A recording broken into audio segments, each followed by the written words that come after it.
얼마 전에 저희 교회에 이 지역에 살고 있는 청소년 아이들 몇 사람이 교회에 와서 빵에다가 잼을 발라서 식당을 지저분하게 해놓고, 또 화장실에 이 휴지를 물에 적셔가지고 벽에다가 막 집어 던져가지고 식당뿐만 아니라 화장실을 뭐 아주 엉망으로 만들어 놓은 겁니다. 그걸 보니까 그 이야기를 제가 전해 듣고 참 마음이 안 좋더라고요. 그런데 그 뒤부터 이제 화장실에 가서 조금만 지저분해지면 이 녀석들이 또 와서 그랬나 이런 생각이 드는 거예요. 그리고 가끔씩 이 아이들이 자전거 타고 교회에 오면 잘해주고 싶은 마음이 있다가도 이 아이들이 혹시 교회에서 또 무슨 일을 저지르지는 않을까, 그러면서 유심히 이 아이들을 보게 되는 거예요. 여러분, 왜 그런 걸까요? 편견이 생겼기 때문에 그렇습니다. 편견이 생기니까 이 아이들을 바라보는 시선이 완전히 달라지게 되는 거예요. 편견이 하나 제 마음 가운데 찾아오니까 그 아이를 온전히 바라보지를 못하게 되는 것이죠. 사랑하는 여러분, 우리 교회 안에 하나님이 역사하시고 또 우리 교회를 통하여 이 지역 사회에 하나님께서 역사하시기 위해서는 우리 안에 한 가지가 먼저 필요한데, 우리 안에 있는 편견이 먼저 무너져야 합니다. 사람을 바라볼 때에 편견으로 바라보는 그 시선이 먼저 무너져야, 그것이 깨져야 하나님께서 우리 교회 안에, 그리고 우리 교회를 통하여 역사하실 수가 있습니다. 이 편견이라는 것은 옛적부터 우리의 머릿속에 들어와 있는 생각들입니다. 그래서 가령 이런 경우이죠. 우리가 식당을 보고 허름한 식당은 잘 가지 않습니다. 맛도 없고 위생적이지도 않을 거라는 생각 때문에 그렇습니다. 이 편견이 참 무서운 것은 마음의 장벽을 만들어 버립니다. 그래서 사람에 대해서 편견을 한번 갖기 시작하면 그 사람과의 이 장벽이 생기게 돼요. 그리고 그 사람에게 가까이 가고 싶어 하지가 않습니다. 그래서 참 편견이 무서운 것이죠. 우리가 지난주부터 살펴보고 있는 베드로 안에도 편견이 있었습니다. 그것은 특별히 이방인에 대한 편견이었어요. 당시에 이방인과 또 유대인은 큰 장벽이 있어서 절대로 서로 넘어갈 수가 없었습니다. 유대인들은 자기들만 구원받았고 하나님께 선택받은 사람들은 자기들만이라고 생각했습니다. 그 외의 모든 사람들은 다 이방인으로 취급해버렸어요. 그래서 누구도 가까이 가려고 하지 않았고 상종하지를 않았습니다. 그렇게 아주 높이 솟은 것이 바로 이방인과 유대인의 큰 장벽이었어요. 그런데 사도행전 10장으로 와서 이 장벽이 무너지게 되고 이방인들에게도 복음이 전해지는 놀라운 기적이 오늘 벌어지게 됩니다. 오늘 말씀해 보니까 이방인 고넬료가 등장합니다. 고넬료가 어떤 사람인가? 오늘 1절과 2절 말씀해 보니까 고넬료는 백부장이었다라고 이야기합니다. 그는 군대 백부장으로서 지위가 굉장히 높은 사람이었어요. 뿐만 아니라 그는 참 특별한 것은 이방인이었음에도 불구하고 그는 하나님을 경외하는 사람이었습니다. 온 가족들과 함께 하나님을 경외하는 사람이 바로 고넬료였어요. 게다가 그는 늘 하나님께 기도하는 사람이었습니다. 그러니 여러분, 정말 특별한 사람이 맞죠. 그가 하루는 기도하는 중에 주님께서 천사를 통하여 이 고넬료에게 말씀하세요. 그 베드로를 불러와라. 그 베드로를 너는 청하라. 그렇게 하나님께서는 말씀하세요. 여러분, 그런데 문제는 베드로가 오겠냐는 것이죠. 이방인에 대한 적대감과 이방인에 대한 편견으로 가득한 그 베드로가 오겠냐는 거예요. 그래서 예수님께서는 동일한 시간에 베드로 안에 있는 이 이방인에 대한 생각들을 깨트리셔야만 했습니다.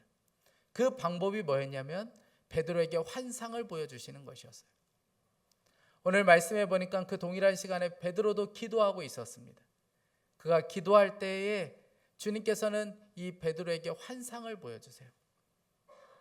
오늘 12절 말씀해 보니까 그 안에는 온갖 네발 짐승들과 땅에 기어다니는 것들과 공중의 새들이 골고루 들어 있었다. 여러분, 그가 욥바에서 기도하고 있을 때에 하나의 환상을 보게 되는데 보자기 같은 큰 그릇이 내려오게 되었고 그 안을 보니까 온갖 짐승들이 다 들어 있었어요. 이 짐승들은 유대인 율법에 의해서는 절대로 먹어서는 안 되는 아주 부정한 것들이라서 만질 수도 없고 먹어서는 안 되는 짐승들이었습니다. 그때 주님이 말씀하세요. 베드로야, 그것을 잡아먹으라 라고 말씀하십니다. 베드로가 너무 깜짝 놀라서 저는 절대로 그렇게 할 수 없습니다 라고 단호하게 거절합니다. 13절 14절에 그때 베드로야 일어나서 잡아먹으라 하는 음성이 들려왔다. 베드로가 대답하였다. 주님, 절대로 그럴 수 없습니다. 나는 속되고 부정한 것은 한 번도 먹은 일이 없습니다. 여러분, 베드로는 잡아먹으라는 이 명령이 주님이 주신 명령이라는 것을 알았음에도 불구하고 그는 먹지 못하겠다고 단호하게 거절해 버렸습니다. 여러분, 베드로에게는 인생의 중요한 원칙이 있었어요. 절대로 부정한 것은 나는 먹지 않으리라. 이런 신앙의 결단이 그에게 있었습니다. 그런데 갑자기 평생토록 오직 이 기준을 가지고 살아왔는데, 부정한 것은 먹지 않겠다는 이 기준으로 살아왔는데 주님께서 갑자기 자신의 기준과는 완전히 다른 것을 말씀하시는 거예요. 그것을 잡아 먹으라고 말씀하시는 거예요. 베드로는 단호하게 거절해 버렸습니다. 여러분, 아마 베드로는 지금 주님께서 자신을 시험하고 있다고 생각했을 겁니다. 뿐만 아니라 주님의 말씀을 거절하면서도 그는 마치 하나님께 순종하고 있다고 생각했을 겁니다. 베드로가 이렇게 거절하자 두 번째 음성이 들립니다. 15절 말씀에 그랬더니 두 번째 음성이 다시 들려왔다. 하나님께서 깨끗하게 하신 것을 속되다고 하지 말아라. 여러분, 이런 대화가 세 번씩이나 오고 갑니다. 여러분, 왜 세 번씩이나 오고 갔던 걸까요? 베드로가 끝까지 거부하고 있었기 때문에 그렇습니다. 그리고 보자기가 다시 올라가요. 사랑하는 여러분, 베드로가 이렇게 대답하는 것은 어쩌면 당연한 것일 수 있습니다. 베드로는 이렇게 대답할 수밖에 없는 것이죠. 그러나 베드로가 모르고 있는 것이 한 가지가 있었는데, 그것은 율법을 만드신 하나님께서, 율법을 주셨던 하나님께서 이제는 먹으라고 말씀하셨다는 거예요. 그 하나님께서 이제는 먹어도 된다라고 말씀하셨다는 것입니다. 그런데도 불구하고 베드로는 단호하게 거절했어요. 여러분, 이것은 무엇을 보여주는 것일까요? 이 짐승들은 이방인을 상징하는 것이었어요. 그러니까 베드로 안에 지금 이방인에 대한 편견과 이방인에 대한 그 마음이 어떠한지를 보여주고 있는 것이죠. 베드로는 지금 이방인에 대한 편견으로 가득해져 있었습니다. 주님은 그 편견을 깨트리기를 원하셨어요. 그래야만 복음이 전파될 수 있기 때문에 그렇습니다. 그래야만 하나님이 일하실 수 있기 때문에 가장 먼저 베드로 안에 있는 이 편견을 깨트리시기를 원하셨습니다. 사랑하는 여러분, 우리에게는 이런 편견 없습니까? 반드시 그렇게 해야 된다는 생각에 사로잡혀 이런 많은 사람들이 신앙생활을 참 이상하게 하는 경우가 있습니다. 제가 전에 교회에 있을 때 성령 집회 담당을 했는데, 금요일 저녁에 있는 성령 집회를 제가 기획하고 준비하고 또 진행하는 그 일을 맡았어요. 마음 가운데 저부터 성령으로 충만해야 되겠다. 그래서 금요일 저녁이면 항상 금식 기도하고 그리고 기도로 또 예배를 준비했습니다. 그렇게 집회가 끝나고 나면 다 집에 정리하고 집에 들어가면 11시가 다 돼요. 그런데 배가 너무 고픈 거예요. 금식하기로 했으니 먹을 수는 없고. 여러분, 그러면 제가 안 먹었겠습니까? 기다렸다가 12시 다 될 때쯤 먹어요. 여러분, 이게 금식이 맞습니까? 진짜 이상하게 지금 신앙생활을 하고 있는 것이죠. 제가 말씀을 준비하면서 이번 주에 한 목사님 말씀을 들었는데, 이 목사님이 전도사 시절 이야기하는 것을 들었습니다. 전도사 시절 사역했던 교회는 아주 율법적인 교회였어요. 그래서 마치 구약 시대를 살아가는 그런 교회의 모습이었습니다.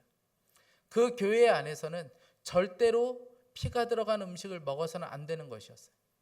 순대, 순댓국, 선지해장국 이런 건 절대 먹을 수가 없습니다. 그런데 한 번은 담임 목사님과 함께 사역자들이 수련회를 갔는데 마땅히 아침을 먹을 데가 없는 거예요. 그래서 찾아서 들어갔는데 해장국집이었습니다. 그래서 해장국을 주문하고 다 앉아 있는데 기가 막힌 일이 벌어졌어요. 선지해장국이 다 나온 거예요. 모든 사람들이 다 경악했습니다. 먹지도 못하겠고 배는 고픈데 이걸 어떻게 해야 되나. 다들 담임 목사님 눈치만 보고 있었어요. 담임 목사님이 드시면 먹어야겠다. 다들 그렇게 눈치 보고 있을 때 한 분이 침묵을 깨고 담임 목사님에게 질문했습니다. 목사님, 어떻게 할까요? 그때 목사님이 놀라운 대답을 해주었습니다. 아주 근엄한 목소리로 선지만 건져내고 먹어라. 여러분, 선지만 건져내면 되는 겁니까? 이게 진짜 제대로 신앙생활을 하고 있는 것일까요? 여러분, 그런데 우리 안에 있는 편견들, 우리 안에 있는 고집들, 우리 안에 반드시 이렇게 해야 된다는 생각이 우리의 신앙 자체를 이상하게 만들어 버립니다. 여러분, 사람에 대해서도 마찬가지입니다. 우리가 사람에 대한 편견을 가지면 그 사람에게 더 이상 다가갈 수가 없게 돼요. 우리가 그래서 예수님을 믿으면서도 정말 이상한 모순 가운데 살아갈 수가 있습니다. 여러분, 오늘 베드로가 있는 곳이 어디입니까? 오늘 6절에 보니까 이렇게 말씀하고 있는데, 그는 무두장인 시몬의 집에 묵고 있는데 그 집은 바닷가에 있다. 여러분, 당시에 가죽으로 제품을 만드는 무두장이라는 사람은, 이 무두장이는 그 당시에 이스라엘 백성들에게는 사람 취급을 받지 못했습니다. 왜냐하면 죽은 짐승의 가죽을 만지는 그런 아주 부정한 일을 했기 때문에 사람들은 다 사람 취급을 하지 않았던 사람들이 무두장이었습니다. 그런데 그곳에 베드로가 머물러 있었다는 거예요. 그 당시 얼마나 많은 사람들이 베드로를 데려가려고 했겠습니까? 그런데 다 거절하고 베드로가 간 곳은 무두장이 집이었어요. 이것은 무두장이에 대한 편견을 깨트리는 정말 위대한 일이었습니다. 바로 그 무두장이 집에서 환상을 보게 된 거예요. 주님은 이방인을 받아들이기를 원하셨습니다. 그런데 베드로는 무두장이에 대한 편견은 극복할 수 있었지만, 그러나 이방인에 대한 편견은 극복할 수가 없었던 거예요. 여러분, 만약 우리가 나는 중국 사람을 사랑할 수도 있고, 저 일본에 가서 복음도 전할 수 있고, 일본 사람도 사랑할 수 있다. 여러분, 그렇게 말하면서 가장 가까이 있는 성도들, 가장 가까이 있는 동료들은 내가 편견을 가지고 가까이 가려고 하지 않는다면 그 사람만큼은 내가 사랑할 수 없어. 그 사람에게만큼은 갈 수 없어. 여러분, 그런다면 우린 진짜 무서운 모순 가운데 살아가고 있는 것입니다. 제가 오늘 말씀을 보면서 묵상하는 가운데 제 가슴을 쳤던 본문이 바로 15절 말씀이에요. 하나님께서 깨끗하게 하신 것을 속되다고 하지 말아라. 하나님께서 깨끗하게 하신 것을 너희들이 속되다고 하지 말아라. 하나님께서 용서하신 사람을 너희들이 미워하지 말아라. 하나님께서 사랑하는 사람을 너희들이 정죄하지 말아라. 여러분, 하나님께서 깨끗하게 하신 것을 속되다고 하지 말라는 것은, 이제는 하나님이 깨끗하게 보시면 우리도 깨끗하게 보는 거예요. 하나님께서 그 사람을 정죄하지 않으면 우리도 정죄하지 않는 것입니다. 하나님이 그 사람을 사랑하면 우리도 사랑하는 것이죠. 여러분, 그러기 위해서는 우리에게 죽음이 분명해야 합니다. 나는 죽고 예수님으로 사는 이 복음이 분명해야 사람을 보는 눈이 바뀌기 시작해요. 저희 교회 등록은 하지 않으셨지만 오랫동안 다녔다가 이제 교회에 나오지 않는 분이 계신데, 이분의 한 분은 저를 찾아오셨어요. 그러면서 하시는 이야기가, 우리 교회 안에 영적으로 참 이상한 분이 있는데 그분은 교회에서 내보내야 된다는 거예요. 문제가 너무나도 많이 있기 때문에 그런 사람은 교회에서 내보내야 된다, 그런 이야기를 하셨습니다. 저 역시 그분에 대해서 문제를 인지하고 있었기 때문에 그분이 이야기하는 것을 충분히 이해할 수 있었습니다. 그러나 눈에 보이는 몇 가지 일 때문에 그럴 수는 없는 거예요. 그래서 제가 그분께 말씀드렸습니다. 교회는 그럴 수 있는 곳이 아닙니다. 교회는 그렇게 해서는 안 되는 곳입니다. 얼마 지나지 않아서 또 다시 찾아와서 그분이 이야기하는 거예요. 그런 분들은 교회에서 내보내야 된다. 결국 이분이 나는 이런 교회 다닐 수 없다. 그리고 본인이 교회를 떠나셨습니다. 여러분, 나의 죽음이 분명하지 않으면 우리도 이렇게 될 수 있습니다. 여러분, 사람 보는 눈 바뀌지 않아요. 나의 죽음이 분명하지 않으면, 내가 진짜 예수 그리스도로 살지 않으면 사람 보는 눈 하나 바뀌는 것이 그렇게 어렵습니다. 여러분, 베드로는 주님께서 왜 자신에게 이런 환상을 보여주셨는지 알지 못했어요. 그런데 그때 고넬료가 보낸 사람들이 그 집에 도착합니다. 그때 주님께서 이 고넬료가 보낸 사람들이 문 앞에 도착했을 때 베드로에게 말씀하세요. 의심하지 말고 따라가라고 말씀하십니다. 19절 20절이에요. 베드로가 그 환상을 곰곰이 생각하고 있는데 성령께서 말씀하셨다. 보아라, 세 사람이 너를 찾고 있다. 일어나서 내려가거라. 그들은 내가 보낸 사람들이니 의심하지 말고 함께 가거라. 여러분, 의심하지 말고 가라는 것은 이제는 유대인 이방인 가리지 말고 차별하지 말고 가라는 거예요. 여러분, 후에 베드로는 이런 고백합니다. 34절 35절 말씀에 베드로가 입을 열어 말하였다. 나는 참으로 하나님께서는 사람을 외모로 가리지 아니하시는 분이시고 하나님을 두려워하며 의를 행하는 사람은 그가 어느 민족에 속하여 있든지 다 받아주신다는 것을 깨달았습니다. 여러분, 베드로 안에 진짜 회심이 일어나게 된 것이죠. 여러분, 우리 안에도 마찬가지로 우리 안에도 회심이 필요합니다. 우리 안에 편견이 깨어지는 진짜 생각의 회심이 우리에게 필요해요. 우리가 회심하고 예수 그리스도를 만나고 예수 그리스도를 구주로 영접했습니다.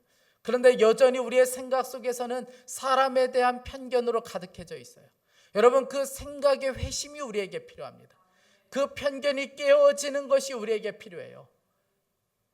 여러분, 이 편견이 우리 안에 가득해져 있으면 사람과의 늘 장벽을 만들게 되어 있어요. 선교회를 들어가도 장벽을 만들고 속회를 들어가도 장벽이 생기게 되는 것이고 이 교회를 가도 사람이 못마땅하고 저 교회를 가도 사람이 못마땅할 수밖에 없는 거예요. 여러분, 우리의 생각의 회심이 필요해요. 그것이 깨어져야 합니다. 사람에 대한 편견이 장벽이 되지 않도록 해야 합니다. 그래야 주님이 역사하실 수 있어요. 여러분 보세요. 이 베드로가 순종해서 고넬료 집에 갑니다. 그리고 그곳에서 복음을 전하자 놀라운 일이 벌어지는데 성령이 부어지기 시작해요. 44절에 베드로가 이런 말을 하고 있을 때에 그 말을 듣는 모든 사람에게 성령이 내리셨다. 여러분, 베드로가 지금 있는 곳이 어디냐면 욥바라는 곳입니다. 여러분, 욥바가 어떤 곳입니까? 요나가 하나님의 부르심에 불순종해서 니느웨가 아니라 다시스로 도망치기 위해서 갔던 곳이 바로 욥바였습니다. 그곳에서 배를 타기 위해서 욥바라는 곳에 갔던 것이죠. 여러분, 왜 요나가 이렇게 했습니까? 니느웨 사람들은 말씀을 들어도 소용없다고 생각했어요. 그런 사람들은 구원에서 배제됐다고 생각했습니다. 굳이 가서 복음을 전한다 할지라도 그 사람은 절대 변하지 않을 거라는 확신 가운데 있었기 때문에 하나님의 말씀 앞에 불순종했던 것이 바로 요나였어요. 그래서 그가 욥바에서 배를 타고 다시스로 도망치려고 했습니다. 그런데 이 요나가 회심하고 그가 니느웨에 가서 복음을 전하는 순간에 왕부터 백성까지 모든 사람들이 회개하는 놀라운 기적이 일어나게 되었어요. 여러분, 그 기적의 시작은 어디에서 비롯되었습니까? 요나의 회심에서부터 시작되었어요. 요나가 회심하고 나서 니느웨의 회심이 있었던 거예요. 여러분, 우리의 삶도 마찬가지입니다. 여러분, 우리 가족의 변화, 우리 가정 안의 회심, 여러분 이 지역사회의 회심 어디에서 시작되는 걸까요? 우리 자신의 회심부터 시작되는 거예요.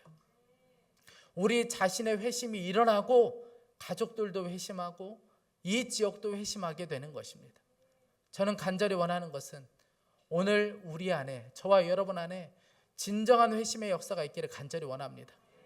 그래서 주님이 누구에게 가라고 말씀하시든 우리가 차별하지 않고 구분짓지 않고 누구에게로도 갈 수 있는 진짜 회심의 역사가 있기를 간절히 원합니다.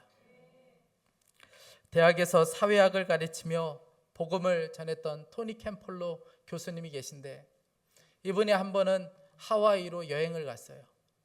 하와이에 도착을 했는데 잠도 오지 않고 그래서 밖에 나가서 새벽 2시에 해변가를 걸었습니다.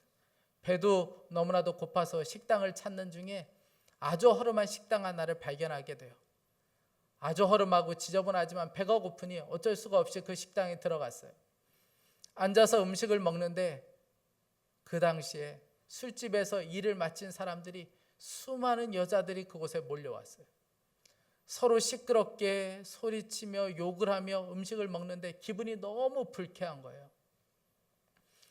그때 한 여자가 다른 친구들에게 이렇게 이야기했습니다. 내일 내가 생일이잖아. 벌써 39번째 생일이야. 언제 이렇게 나이가 들어갔는지 모르겠어. 그러자 옆에 있던 친구들이 너무나도 불쾌한 듯 이렇게 이야기하기 시작했습니다. 그래서 어쩌라고? 너 생일인데 뭐 어쩌라고? 생일이라고 뭐 케이크라도 사줘? 뭐 축하 노래라도 불러줄까? 뭐 네 생일인데 뭐 그게 대단해? 뭐 옆에서 다 핀잔을 주었습니다. 너무 민망해서 이 여성이 그렇게 이야기했어. 아니, 난 말도 못해. 그냥 내 생일이라고. 언제 뭐 너희들한테 내가 축하해달라 그랬어? 뭐 분위기가 너무 안 좋아졌어요. 서로 막 욕설을 하고 싸우기 시작했습니다. 이 토니 캠폴로 교수가 그것을 들으면서 처음에는 너무나도 불쾌했는데 마음 가운데 내가 저 여성의 생일 파티를 해줘야겠다, 이런 마음이 드는 거예요. 그래서 그 여성들이 다 나가고 나서 그 주인에게 이야기했습니다. 제가 내일 저 여성을 위해서 생일 파티를 해주려고 하는데 해도 되겠습니까? 그랬더니 그 주인이 이야기하는 거예요. 저 여자는 아그네스라는 여성인데 너무나도 착한데 참 불쌍한 삶을 살고 있습니다. 물론이죠. 내일 생일 파티를 해도 상관없습니다. 생일 파티를 준비했어요. 그 사이에 주인은 그 주변에 있는 모든 술집 여성들에게 전화를 했습니다. 내일 생일 파티가 있을 것이다. 다음 날이 되었습니다. 그 주변에 있는 모든 술집 여자들이 다 모였어요. 그리고 아그네스가 문을 열고 들어왔을 때 사람들이 생일 축하 노래를 불러주기 시작했어요. 아그네스가 문 앞에서 꼼짝할 수가 없었습니다. 움직일 수가 없는 거예요. 그러다가 아그네스가 울기 시작했어요. 주변의 사람들이 그만 울고 이제 케이크를 자르라고, 이제 그만 울고 케이크를 자르라고 이야기하는데 그때 아그네스가 그렇게 이야기합니다. 제가 한 가지 부탁이 있는데 해도 되겠습니까? 이 케이크를 여기서 자르지 않고 제가 집에 가지고 가서 며칠 동안만이라도 이 케이크를 볼 수 있을까요? 여기서 제가 자르지 않고 이 케이크를 그대로 제가 가지고 가도 될까요? 물론이라고. 그때 이 캠폴로 교수가 이 아그네스를 비롯한 그 자리에 모인 모든 술집 여성들을 향하여 기도를 하기 시작했습니다. 그것은 교회와는 비교할 수 없이 아주 초라한 곳이었지만 그곳에서 가장 경건하고 가장 아름다운 기도가 올려졌어요. 그리고 그 자리에 모인 모든 여성들이 울기 시작했습니다. 다들 너무 많이 울어서 눈이 퉁퉁 부을 정도였어요. 여러분, 토니 캠폴로 교수가 그때의 그 감동으로 책을 하나 썼는데 그 책 제목이 하나님의 나라는 파티입니다 라는 책이에요.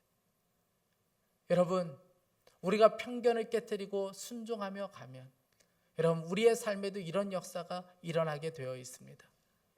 여러분, 우리 안에 있는 이 편견은 그냥 사라지지 않습니다. 우리가 하나님 말씀에 순종할 때 그 편견이 사라지게 되는 거예요. 제가 한 권사님과 함께 노숙자를 섬겼던 적이 있습니다. 노숙자분들이 있는 곳으로 가서 그분들에게 라면을 가서 또 라면을 끓여드리고 그리고 햇반을 사다가 그분들에게 전달하는 그런 노숙자 섬김을 했습니다. 그분들 중에 혹시 더 씻기를 원하시는 분들은 차에 태워서 교회 지하에 있는 샤워실로 모시고 가서 그곳에서 목욕을 시켜드리고 그리고 새 옷을 갈아입히는 일을 했어요. 다른 것은 다 할 수 있겠는데 이분들을 목욕시키는 것은 할 수가 없는 거예요.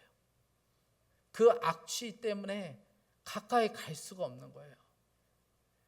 이제 샤워장에 들어오긴 했는데 이제 난감한 일이 벌어졌어요. 이 냄새 때문에 가기가 너무 싫은 거예요.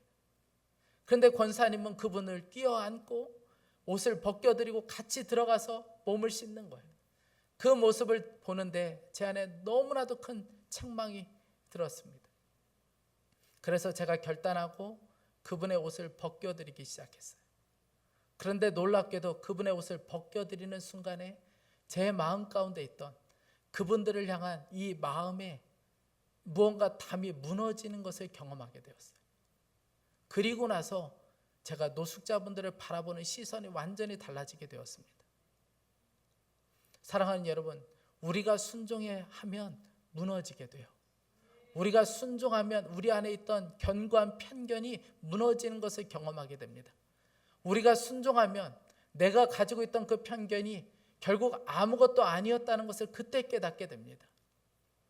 저는 간절히 원하는 것은 오늘 여러분들이 사람에 대한 이 편견이 무너지는 날이 될 수 있기를 간절히 원합니다. 우리 안에 생각의 회심이 일어나고 사람을 이제는 주님의 눈으로 볼 수 있는, 여러분, 그래야 이 편견이 무너져야 그때부터 주님이 우리를 통해, 우리 교회를 통하여 그때부터 역사하실 수 있습니다. 사랑하는 여러분, 사람을 볼 때 이제 주님의 눈으로 보는 우리 모두가 될 수 있기를 간절히 원합니다. 함께 찬양하고 좀 기도하겠습니다. 우리 사랑하는 주님께 우리의 시선을 바꿔주시기를 함께 기도하기 원합니다. 여러분, 성도들을 바라볼 때, 가족들을 바라볼 때 혹시 깊은 편견으로 바라보고 있지는 않습니까? 저 사람은 이런 사람이야, 가까이 가고 싶지 않은 그런 편견 가운데 있지 않습니까? 오늘 주님은 그것을 무너뜨리기를 원하십니다. 우리 이 시간 함께 하나님께 찬양하겠습니다.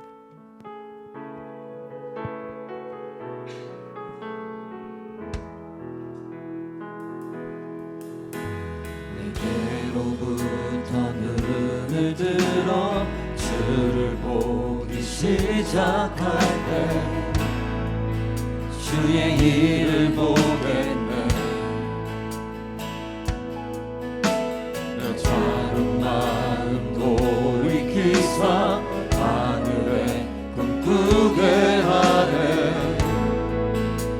주님을 볼 때 모든 시선을 주님께 드리고 살아계신 하나님을 느끼되 내 삶은 주의 역사가 되고 하나님이 일하기 시작한 성령이 나를 변화시켜 모든 두려움 사라지게 주의 일을 보겠네. 광대한 땅 한가운데서 주님만 알게 되리. 주님을 볼 때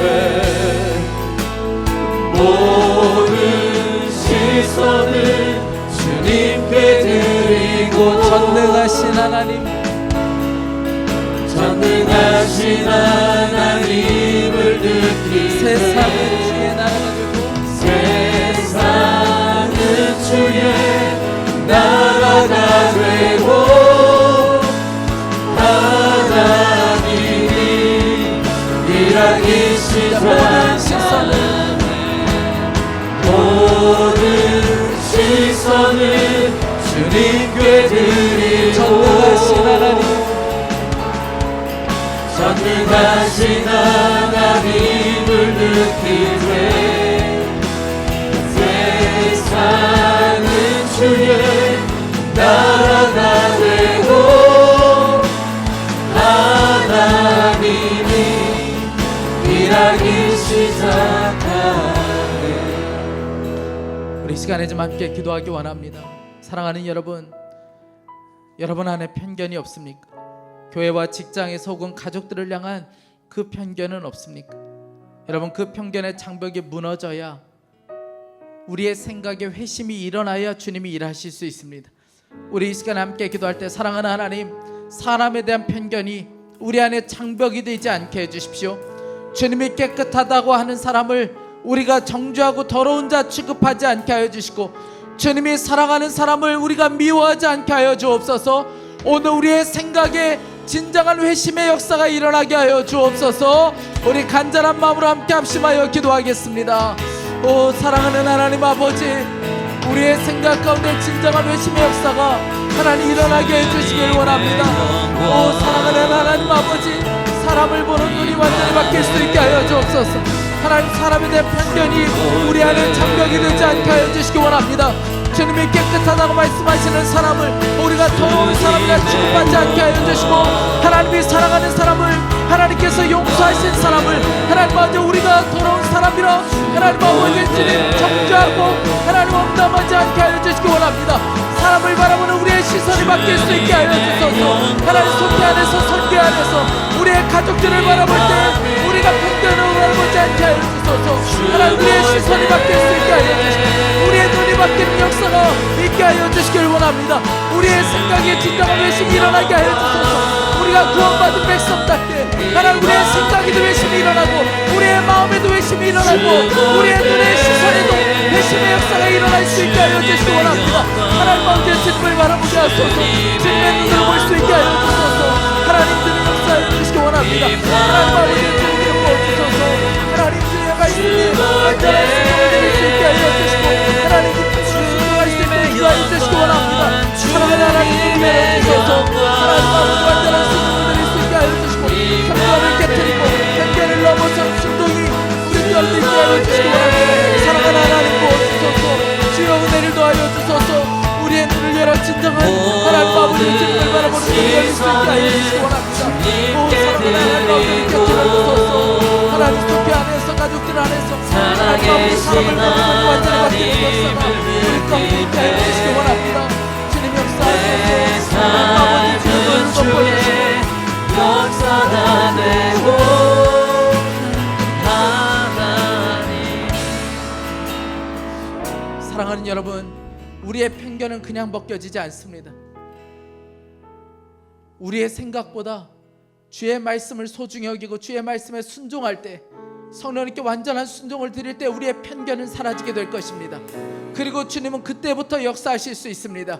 우리 이 시간에 다시 한번 기도할 때 사랑하는 하나님, 우리의 소신, 삶의 원칙보다 주님의 말씀을 더 중요하게 여길 수 있게 하여 주시고 의심 없이 구별 없이 가라 말씀하시면 누구에게도 갈 수 있는 완전한 순종을 드릴 수 있게 하여 주옵소서.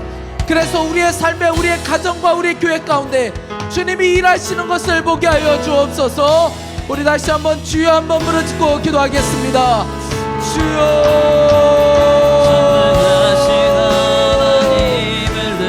사랑하는 하나님 아버지, 하나님 아버지 우리의 삶에 완전한 순종을 드릴 수 있게 하여 주시고 하나님 아버지 주님께서 말씀하시는 순종하고 주님께서 어떤 것을 말씀하시는 누구를 말씀하시는 하나님 아버지 완전한 순종을 드릴 수 있게 하여 주시고 우리의 순종을 통하여 눈의 비늘이 벗겨지게 하여 주시고 편견의 비늘이 벗겨지는 역사가 있게 하여 주옵소서. 사람을 바라보는 눈이 바뀔 수 있게 하여 주시고 하나님 가족들을 바라보는 시선이 달라질 수 있게 하여 주시기 원합니다. 하나님 아버지 오늘 가정의 문을 열고 들어갈 때 가족들을 바라보는 시선이 달라지고 하나님 아버지의 숙제를 들어갔을 때 하나님 아버지 그 사람을 바라보는 눈이 바뀔 수 있게 하여 주옵소서. 우리의 시선이 바뀌고 하나님 아버지 진정한 우리의 역사가 일어나게 하여 주시기 원합니다. 우리의 순종을 통하여 하나님 아버지 검증이 벗겨질 뿐만 아니라 우리의 삶을 통하여 하나님께서 역사하시는 놀라운 역사를 볼 수 있게 하여 주시기 원합니다. 우리 가정 가운데 일하시는 주님, 우리 교회 가운데 역사하시는 주님을 볼 수 있게 하여 주옵소서. 하나님 제가 이런 숫자로 단말하지 않겠습니다. 하나님 아버지 제가 단말하지 않겠습니다. 역사가 되고 하나님이 일하기 하나님 아버지 주님께서 우리의 가정 가운데 그 진정한 우리의 역사를 주시고 하나님 아버지 가정 가운데 온다는 우리의 역사를 주셔서 하나님 아버지 가족들을 바라보는 눈이 하나님 완전히 주님의 눈으로 바꾸고 하나님 아버지 주님께서 우리 가정 가운데도 일하시며 하나님 우리 교회 가운데도 속회 가운데도 일하시는 놀라운 역사를 볼 수 있게 하여 주옵소서. 나라가 되고 하나님이 일하기 시작한. 사랑하는 주님, 제 안에도 사람에 대한 편견이 장벽이 되어 있음을 보게 됩니다. 사람에 대한 편견으로 그 사람에게는 절대 가고 싶어 하지 않는 하나님 우리 안에도 큰 장벽이 있음을 보게 됩니다. 주님, 우리가 주님을 사랑한다고 말하고 주님 앞에서 구원받은 백성으로 산다고 말하지만 얼마나 모순적으로 살아가고 있는지 주님 우리를 불쌍히 여겨주시길 원합니다. 오늘 우리 안에 있는 편견이 깨어지게 하여 주십시오. 우리 생각에 회심이 일어날 수 있게 하여 주십시오. 사람에 대한 편견이 우리 안에 장벽이 되지 않게 하여 주시고 주님이 깨끗하다고 하는 사람을 우리가 정죄하고 더러운 자 취급하지 않게 해주십시오. 주님이 사랑하는 사람을 미워하지 않게 해주시고 성령님이 말씀하실 때 온전히 순종하게 하셔서 우리 안에 있는 편견이 벗겨지는 역사가 있게 하여 주옵소서. 아멘. 교회 안에서 성도들 서로를 바라볼 때 주님의 눈으로 볼 수 있게 해주시고 우리 가족들을 바라보는 눈이 변하게 하여 주십시오. 하나님, 그 사람이 바뀌어야 될 것이 아니라 하나님, 제가 바뀌어야 되고 제가 보는 눈이 바뀌어야 되겠습니다. 편견을 넘은 순종을 통해 주님이 일하시는 것을 가정과 교회 가운데 볼 수 있게 하여 주옵소서. 아멘. 사랑하는 우리 자녀들을 위해서 간절한 마음으로 기도합니다. 하나님, 우리 자녀들이 자신을 바라볼 때 주님의 눈으로 볼 수 있게 해주십시오.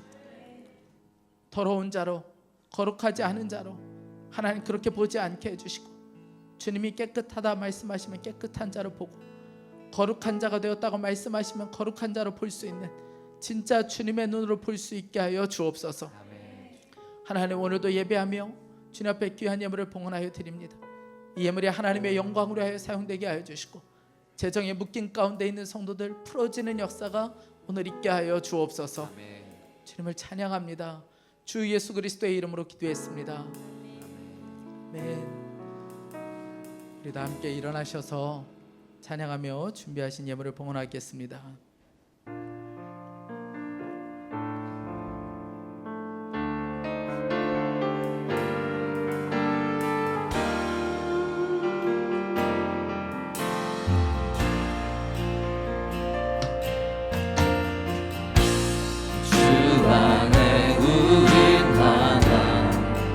모습은 달라도 예수님 한 분만 바라네. 사랑과 선행으로 서로를 격려해 따스함으로 보듬어가리. 주님 우리 안에 함께 하시니 형제자매의 기쁨과 슬픔 느끼네. 내 안에 있는 주님 모습 보네. 그는 기뻐하시네.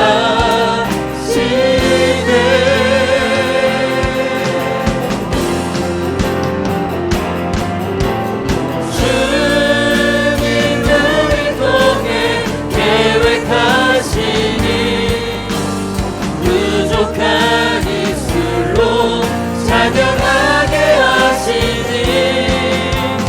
주님 우리 통해 계획하시니. 너를 통해 하시니. 우리 다시 한번 고백합니다. 주님 우리를 통해